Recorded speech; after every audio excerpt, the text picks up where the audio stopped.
Crímenes imperfectos.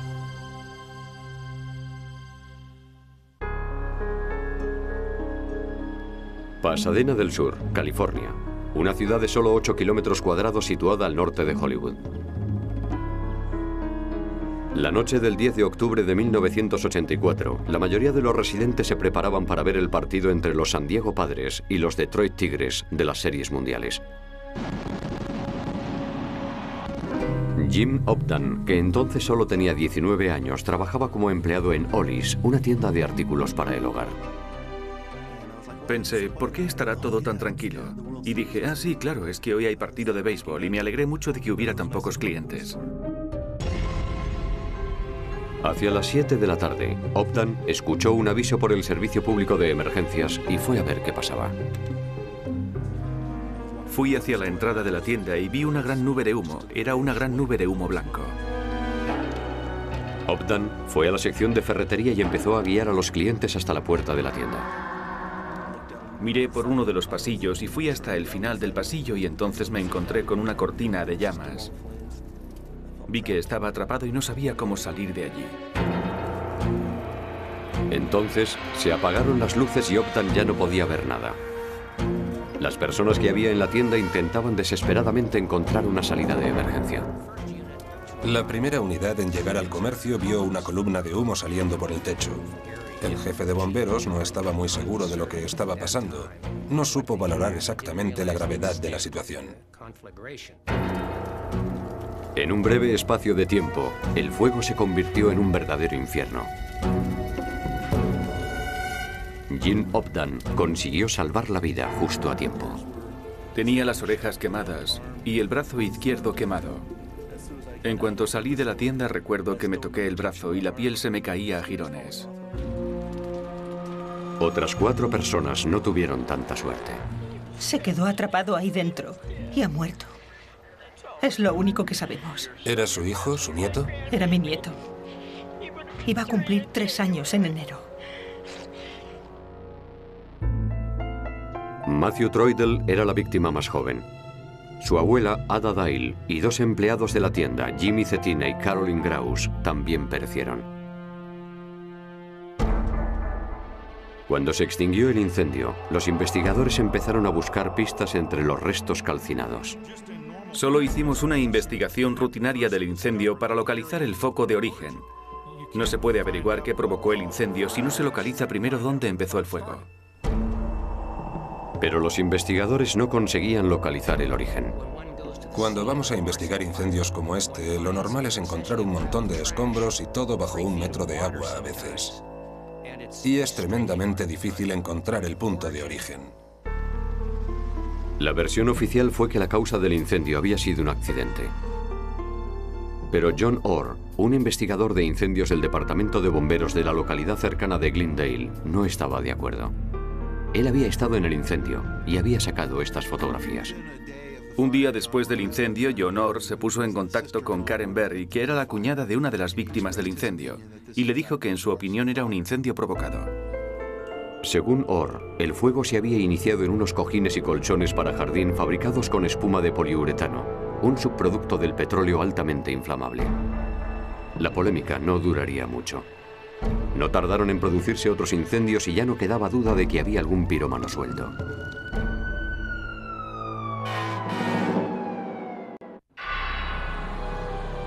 Dos meses después del incendio en Ollie's, se produjo otro incendio sospechoso en otro establecimiento de la misma cadena.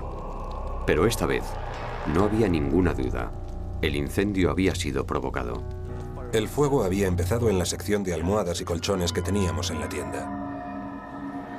Y a 150 kilómetros de allí también se producían incendios sospechosos en Bakersfield, California.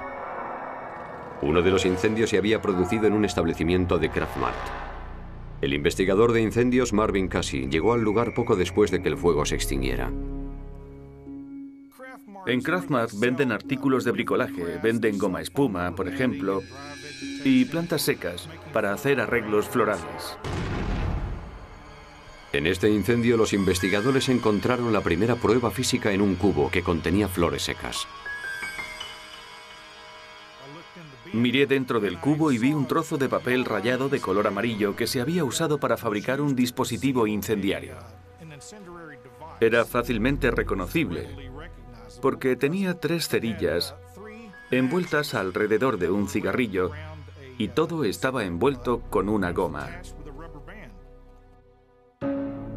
El pequeño dispositivo incendiario ardía despacio, dando tiempo suficiente al sospechoso para escapar.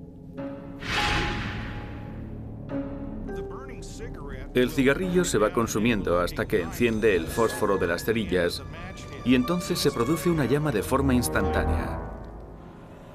Y hubo otro incendio el mismo día en una tienda de telas cercana. El fuego había empezado en un almacén donde había almohadas y objetos de goma espuma. No hacía falta un ingeniero aeroespacial para saber que el problema es que había un pirómano suelto. Se produjeron más incendios sospechosos en Fresno y en Tulare, 2 ciudades al norte de Bakersfield. En uno de ellos, los investigadores encontraron un dispositivo incendiario idéntico al que se encontró en el incendio de Kraft Mart. Cuando Casey revisó las fechas y las horas de los incendios, descubrió una coincidencia preocupante. Todos se habían producido a lo largo de la autopista 99, más o menos en las mismas fechas en las que un grupo de investigadores de incendios celebraba una convención anual en Fresno. Eso para mí hizo que saltaran todas las alarmas. Pensar que podía ser uno de los nuestros el que provocara los incendios. Casey pidió la lista de las 300 personas que habían asistido a la convención y consiguió reducirla a 55 nombres basándose en la proximidad de su residencia al centro de convenciones. Lo que esas 55 personas tenían en común era que habían asistido a la conferencia, que viajaban solas y que habían pasado por Bakersfield y la autopista 99. Cuando Casey le dijo a sus superiores que uno de esos 55 profesionales era el incendiario en serie que buscaban, le ignoraron. Me convertí en un repudiado. Todos me señalaban por mi teoría de que podía ser un investigador de incendios. No había nadie que yo supiera que creyera una palabra de lo que decía Casey. De hecho, cuando iba a las convenciones, no podía hablar mucho de mi teoría con nadie, porque nadie quería escucharme. Nadie compartía mis ideas. Pero tal vez deberían haberlo hecho. El dispositivo incendiario empleado en el Kraft Mart fue enviado al Departamento de Alcohol, Tabaco y Armas de Fuego para ser analizado. Era un papel rayado amarillo, enrollado cuidadosamente con un cigarrillo y unas cerillas dentro. Los expertos en huellas dactilares de la ATF escogieron la anhidrina para buscar posibles huellas. La anhidrina es un líquido que, al ser aplicado al papel, reacciona con los aminoácidos que están presentes en todas las huellas que dejamos. La sustancia suele tardar un día en secarse, pero aplicando aire caliente se puede acelerar el proceso. Milagrosamente, encontraron parte de una huella. Las huellas dactilares no siempre quedan marcadas. Pueden quedar huellas y puede que no. Así que encontrar una huella, y sobre todo que fuera identificable, fue una verdadera suerte para los científicos y los investigadores en este caso. El color del papel y las líneas oscurecían la huella.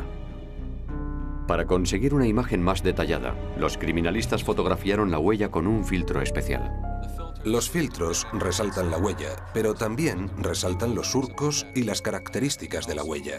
Y además los filtros eliminan el color del fondo para que se aprecien mejor las estrías. Después, la huella se introdujo en el AFIS, el sistema automatizado de identificación de huellas dactilares que contiene huellas de criminales convictos. Por desgracia, la huella no coincidía con ninguna de la base de datos de delincuentes conocidos. Entonces Marvin Casey pidió a la ATF que comparara la huella con los 55 nombres de la lista de personas que habían asistido a la convención y que habían estado cerca de los incendios. Pero su petición fue denegada. Les pareció que eran demasiadas personas para solicitar a los departamentos sus tarjetas con sus huellas y analizarlas. La investigación de Casey había llegado a un callejón sin salida.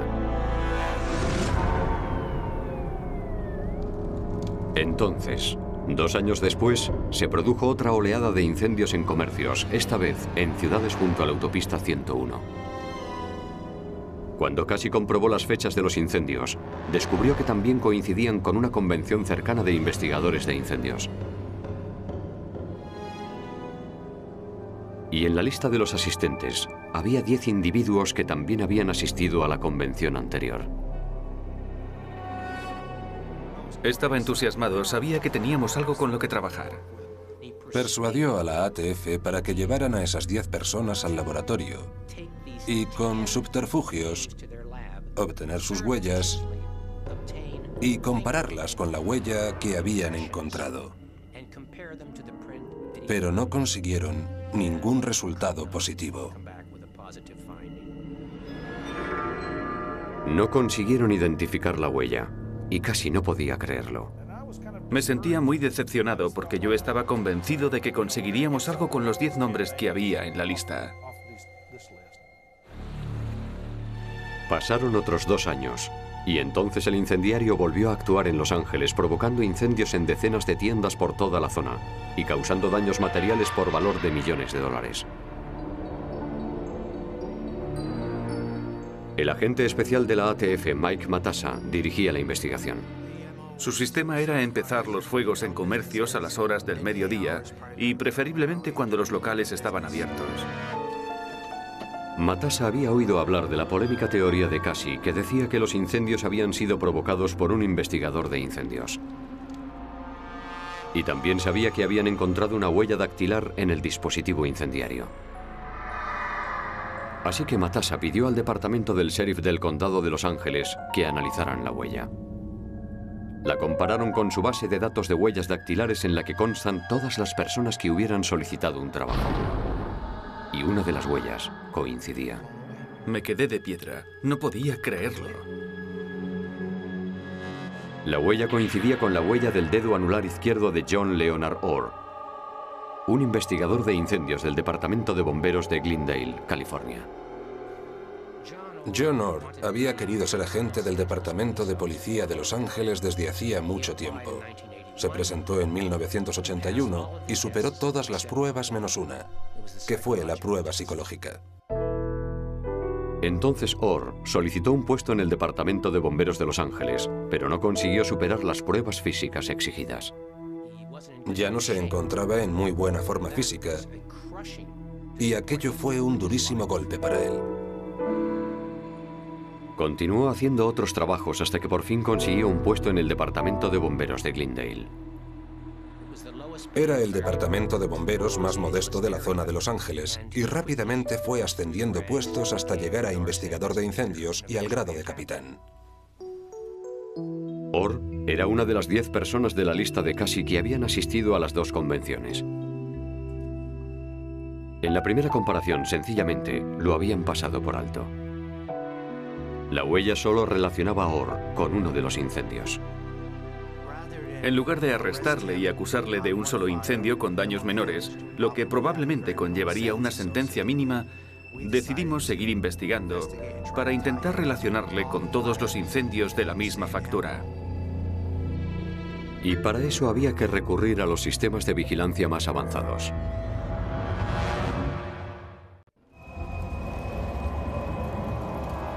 Al cabo de 7 años buscando a un incendiario en serie, los investigadores de California por fin habían encontrado a un sospechoso.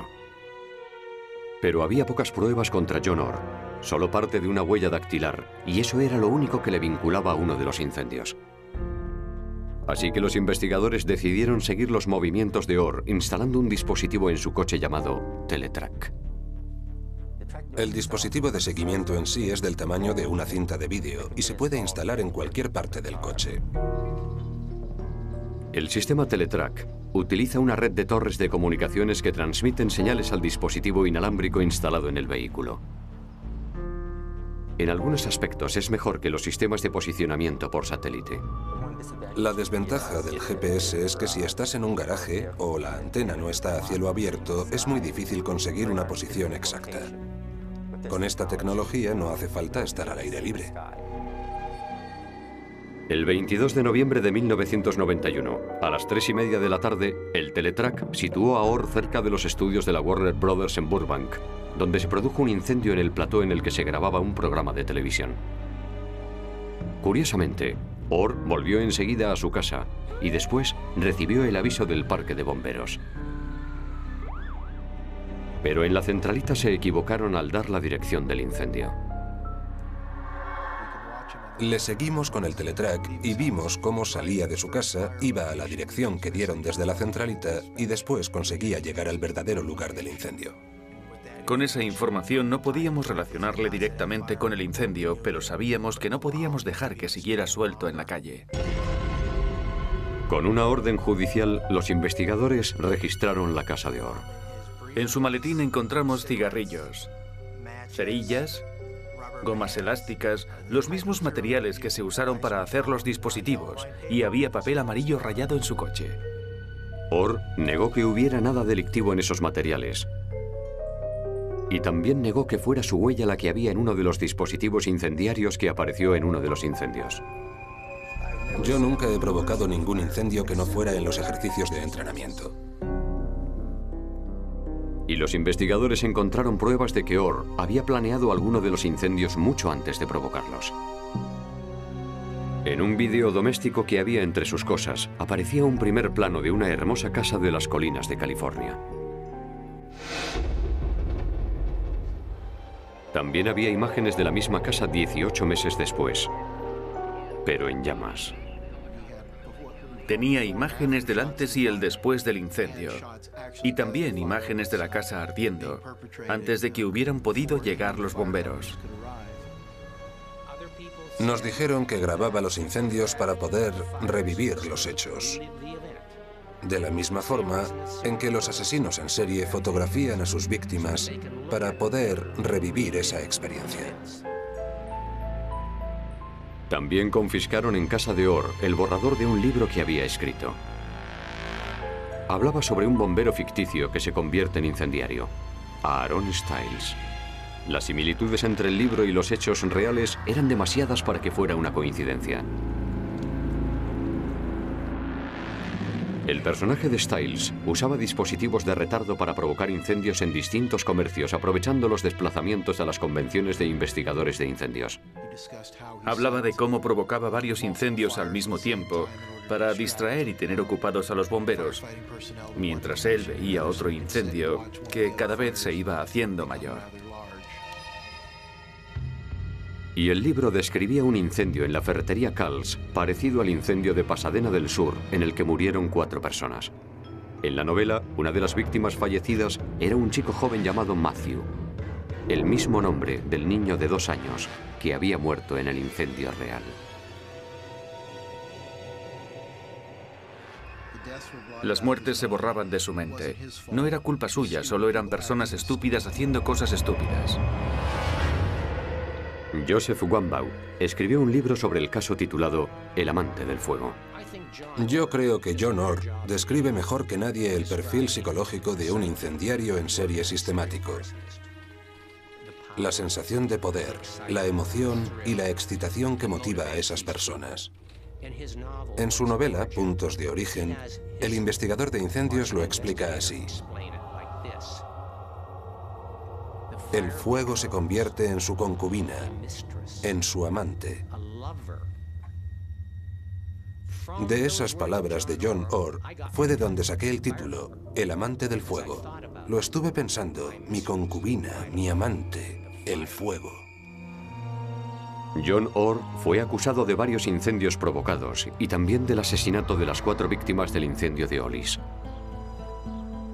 Este jurado declara al acusado John Leonard Orr culpable del delito de asesinato en primer grado. Fue sentenciado a cadena perpetua sin posibilidad de libertad condicional. En los 10 años anteriores a la detención de John, se produjeron una media de 67 incendios forestales al año en las colinas de Glendale, Burbank y Pasadena, grandes incendios. Y después de la detención de John, el número de incendios en esa misma zona pasó de 67 a solo 1. En mi opinión, debió provocar más de 2000 incendios en un periodo de 30 años. John Orr está considerado uno de los incendiarios más prolíficos del siglo XX. Pero se pudo poner fin a sus andanzas con un trozo de papel quemado y la dedicación. Y el esfuerzo de los investigadores.